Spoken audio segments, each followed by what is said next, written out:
I'll call Ms. Nazima Raguber to start opening the session. Thank you so much, and good day, everybody. Thanks again to the Rotary Club of Georgetown for facilitating our address here today as the Guyana Together campaign. Our featured speaker, I am sure we were stuck in the same traffic. I'm going to pull off some magic today by trying to read without my glasses. Nobody tells you that post Forte comes with all of these excitements. The Guyana Together campaign is a grassroots effort to increase acceptance level among Guyanese and to reduce the level of stigma and prejudice of the LGBTQ plus Guyanese. Launched in 2023, the campaign has focused on sharing stories of LGBTQ plus people who have found acceptance and support from family, co-workers, neighbors, friends, and religious leaders, among others. Over the year, we have launched multiple videos showing the love and support of allies. We have also had endorsements from multiple organizations and agencies and movements. We're here today to continue to push Guyana for a national conversation about each other and how each of us can help to make changes in terms of unity for the Guyana we all love. We feel that these efforts would help to reveal and strengthen Guyana's majority support for repealing the discriminatory law that criminalizes consensual intimacy between men. Our featured speaker today is Mr. Nikhil Ramkaran, a lawyer and partner in the firm of Cameron and Shepherd, and I must say, a photographer also. Nikhil specializes in civil litigation, banking contract, commercial, corporate insurance, intellectual property, mining trusts, and is also skilled in handling maritime issues. His legal practice also includes ship arrests, accident, and matters involving stowaways. I also wanted to mention that he has a very illustrious photography. Can I say career, Nikhil? He is an award-winning. Welcome to the media life where you're poor. At least you have a lot to fall back on. He is an award-winning photographer, a self-taught photographer, and he was encouraged by his grandfather, frequent purchase of cameras in his youth, where he developed a keen eye for observation. And over the past 15 years, I think we're all familiar with his work. Nikhil explored the art of photography, finding it to be an artistic outlet, counterbalancing his stressful job as a lawyer. I would take this opportunity to welcome Nikhil Ramkaran for his feature address. Thank you. Good afternoon. So I am going to start with a digression, which I hope you'll forgive, and I will say hello to everyone properly at some point. I am a bag of digressions, thinly disguised as a human being with a thin veneer of social understanding and mores layered on top. So you'll have to forgive me for quite a bit of stuff as I go along, but I have no doubt that you all will.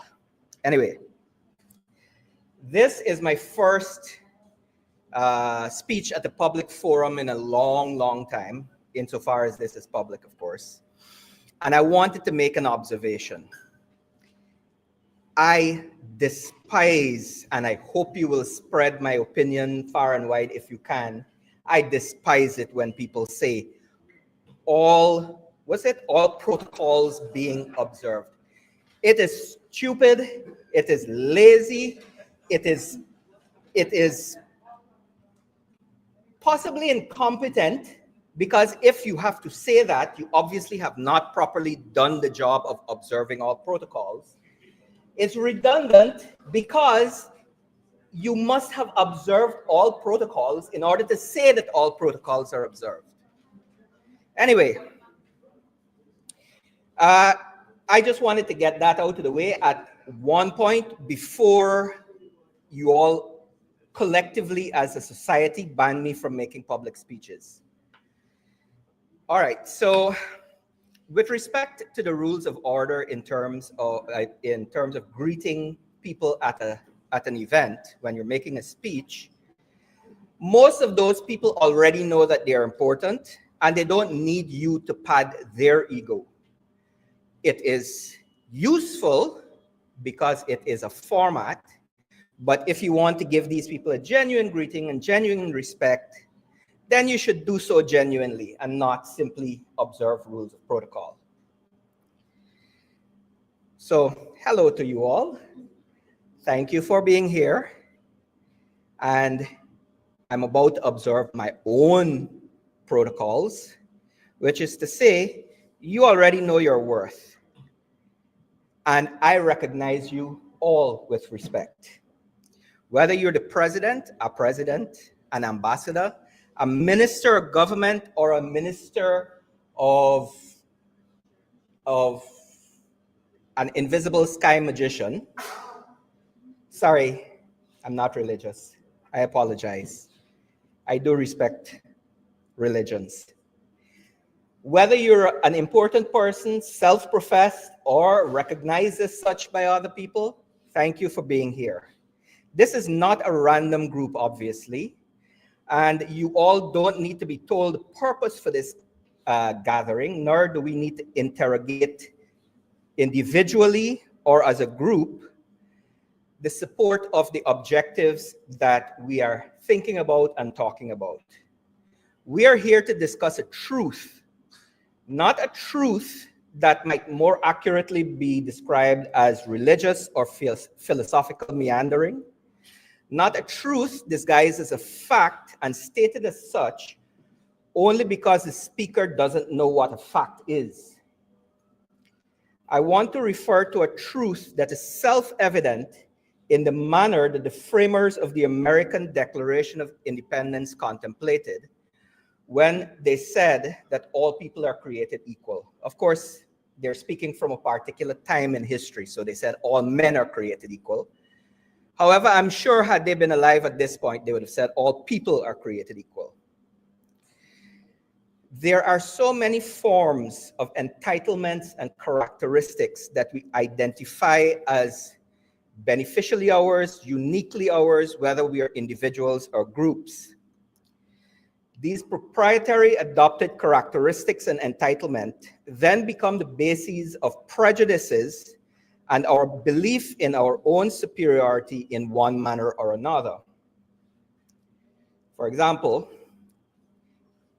by way of context, I'm walking down the street just now to get here, and there are beggars on the street. I work hard. I'm better than them. They're lesser than me. They must be unworthy because I am where I am and they are where they are.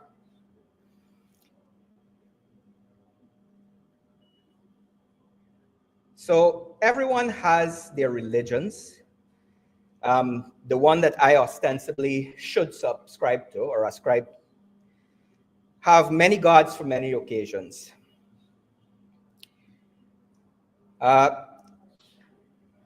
My God can do lots of stuff, but there are other religions where they have only one God, and that one God can do everything.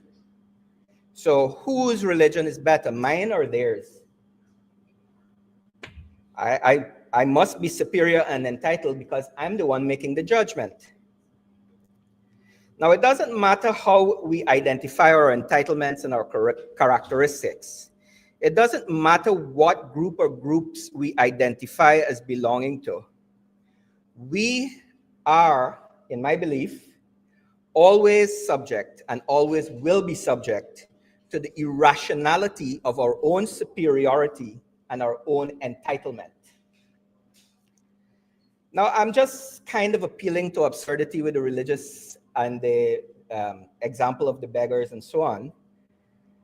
But personally, for as long as I can recall, it has been a practice of mine, sometimes not followed as diligently as it should be, sometimes to the other extreme, that I like to self-examine every opinion that I have for prejudice. Have I been prejudiced? Whether I expressed the opinion, whether I thought it, however I came to an opinion, however that opinion is expressed to my own person, I have tried to self-examine for the purpose of determining whether I'm prejudiced or not. Constantly, despite this kind of interrogation of my own psyche, I have fallen to one prejudice or another, unconsciously, sometimes with my unconscious prompting my conscious, my subconscious prompting my conscious, and I've fallen prey to one of these prejudices. It has happened, it happens to all of us, it will continue to happen to all of us, or most of us, I should say. I want to speak for you all. Speaking for myself, I have continuously fallen for this flaw in rational thinking. I will continue to do so because we are creatures driven so heavily by our subconscious, so heavily by our socialization, so heavily by our experiences. And our experiences change us from youth to adulthood to seniority. And all of these flaws of ours, they change as we go along. You have to be vigilant at all times, continuously. Now, one of the facts that I rely on for my own rationalizations is that we are collectively a species of animal. You might not agree, you might have some divine explanation. My explanation, and the one that I accept, is evolutionarily based, and that we are all animals. You don't have to accept what I say, or you don't have to accept what I accept and what I believe, but you should be guided by some sort of belief. Now, a part of my belief in our evolutionary development is that a lot of the characteristics that define us are based on survival, are based on the challenges that we as people, as humans, whatever type of human you think you are, our species as a whole, we have faced these challenges. And we have faced them for millions of years before we were even called human, or before researchers even think that we were human. But these things drove our survival as a species. We cannot get away from those instincts in the span of a generation or two or more. However, as we have developed as people, as opposed to animals running around trying to survive and live, we have developed certain understandings. And one of the understandings that we have developed as a species, as society has advanced, is that we have an obligation to each other. And our obligation to each other is to treat each other with respect, care, understanding, and without discrimination. And the discriminatory aspect of our inclinations, our subconscious, our development as a species, drove our survival. We have transcended the need to merely survive. And that transcendence has occurred a long time ago and continues to develop as we go along. We don't have to fight other animals for food. We don't have to fight for warmth. We don't have to kick people out of their houses or their caves, as the case may have been. We no longer have to do that in order to survive. We have to recognize these developments because it is not likely that we will simply fall on these understandings without work. The reason for that is that our biology is both one of the most beneficial things that we could have gained, but also there are chains and barriers. Our biology bars us from instinctively reacting for the protection and the understanding and the respect of our fellow people because of those prejudices that we have. They are not me. Therefore, they should not be treated the way that I am treated. And those prejudices, driven as they are, in my belief, by biology, need to be overcome by the intellect that biology has also given us, by the ability to think and reason, the ability to understand both ourselves and everyone else. We can look at a person who is suffering physically, and we can feel sympathy and we can assist that person. But physical suffering is not the only suffering that exists. We have an obligation to make use of the intellect that our biology has given us and to use it to transcend that biology, to understand our prejudices, to understand the way that we have to treat each other, and to move towards a society where we can have a complete lack of discrimination on the basis of a physical, mental, or any other characteristic that is different from ourselves.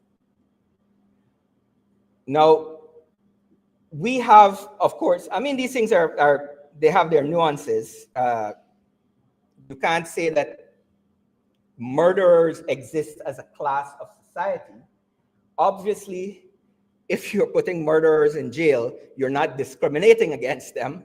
So you cannot say that the characteristic that someone has that causes discrimination goes across the board, but we are smart people. We understand how these things work. We understand nuance. We understand that not everything is black and white.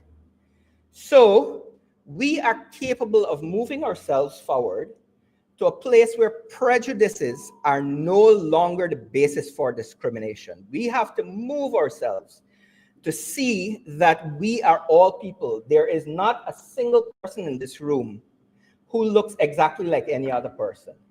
There is not a single person in this room who believes exactly the same things as any other person in this room. But we don't see those things. Well, we see how you look, of course, but your internal person, your thinking, your reasoning, your beliefs, those things, we can't look and see that those things are different. And I will not come up to somebody who I think thinks differently from me and implement something that causes them harm simply because of that belief. Now, Natasha, Ms. Vera, and I, we are enemies quite often.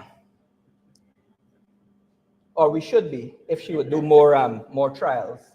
But nevertheless, we sit across from each other with the intent to maim, hurt, damage, kill even, with respect to the cases that we're doing. We won't do it physically, of course. But immediately, the second the judge says this matter is concluded for the day, Natasha and I are the best of friends. I would call Natasha and ask her for help if I need help with something that she can. That is the basis on which we have to approach systemic discrimination, which arises out of individual discrimination based on those misunderstandings, prejudices, irrational considerations, and other things like that. Now, you murder somebody, you go to jail. If you aren't murdering somebody, then you shouldn't go to jail. It's as simple as that. I mean, again, there's nuance, you defraud and whatnot. If you harm somebody in a manner that is against the law, you deserve to be properly tried, properly heard, and if so found, go to jail.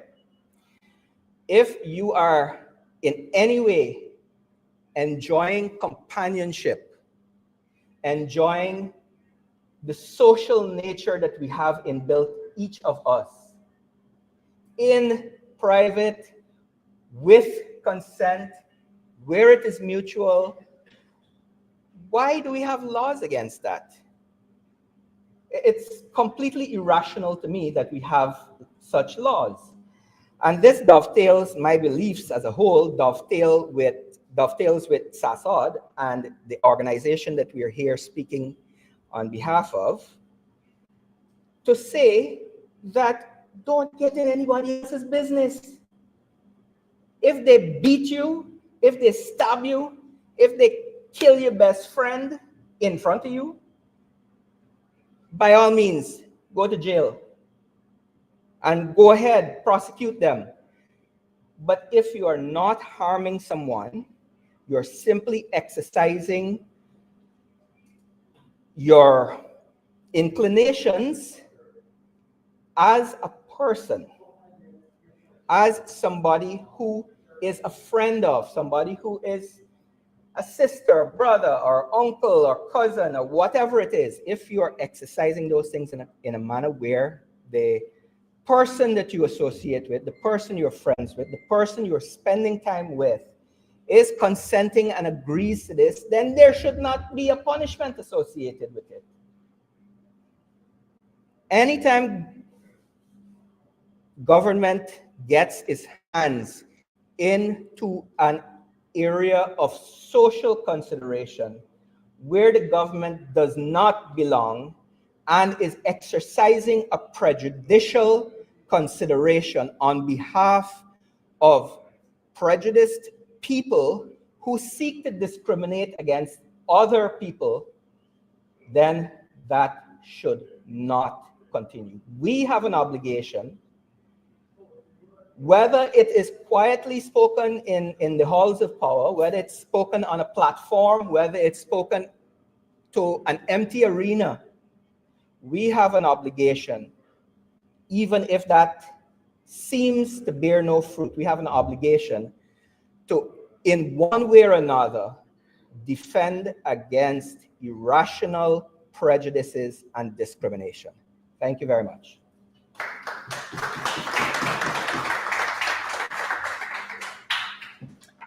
You could not have gotten it more thought-provoking and direct than that. Please give our guest speaker another round of applause, please. Again, the Guyana Together campaign, you can visit our website, guyanatogether.gy, and there are lots of information there, the videos that we have released since last year and the backstories behind those videos. I'm also going to take this opportunity to call for your endorsement. We have many organizations, commercial entities, movements that have endorsed the campaign, and all we need from you is about 3 sentences and your logo or an image that you'd wish to share. So I'd like to take this opportunity to call on you to endorse the Guyana Together campaign.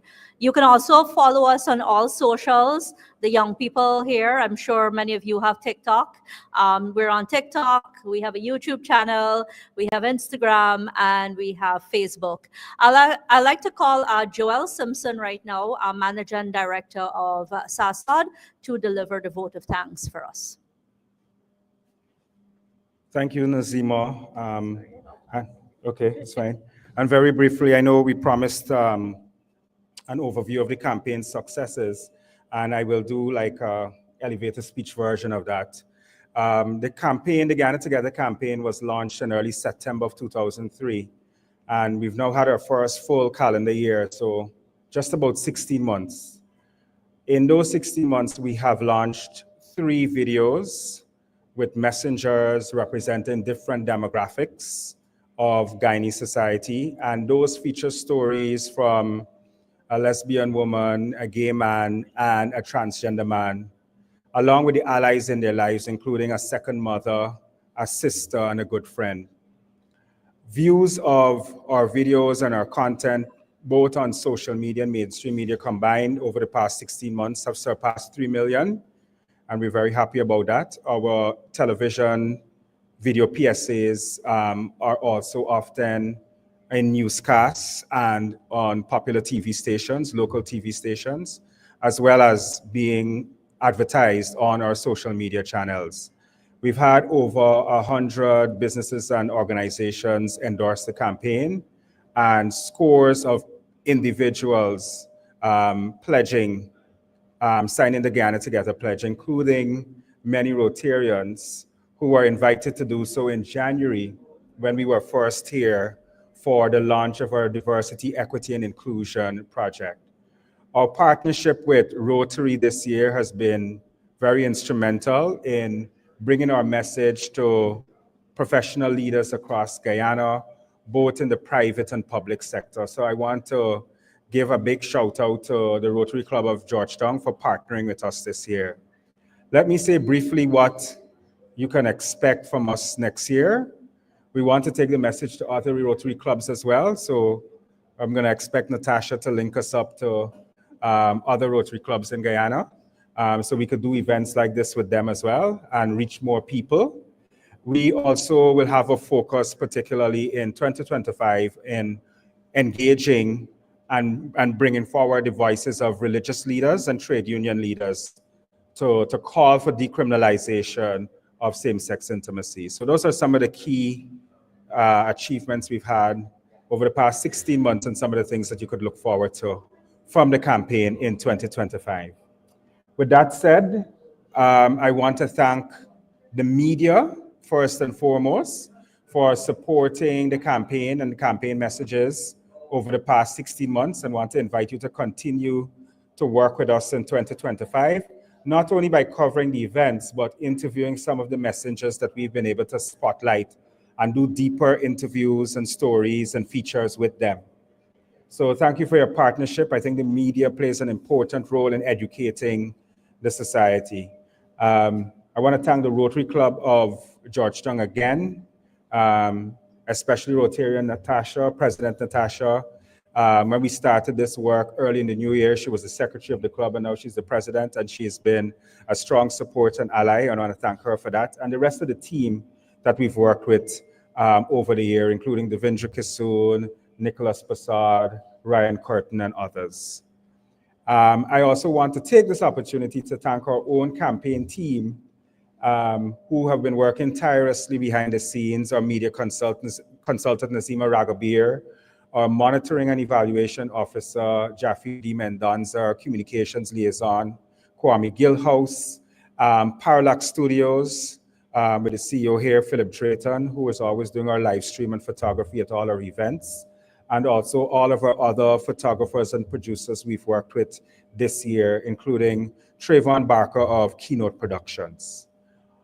I can't say anything else except take the opportunity, since I'll probably not see you again in a Rotary setting before the year is out, to wish you a joyful, healthy, safe holiday season, and extend best wishes for a productive and prosperous 2025. Thank you all.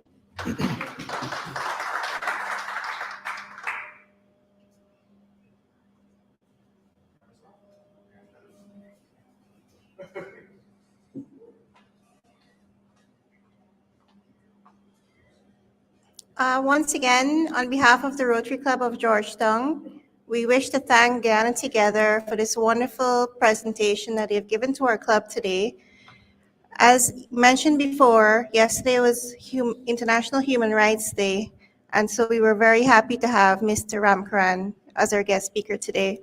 And it's also part of Rotary International's DEI campaign, Diversity, Equality, and Inclusiveness.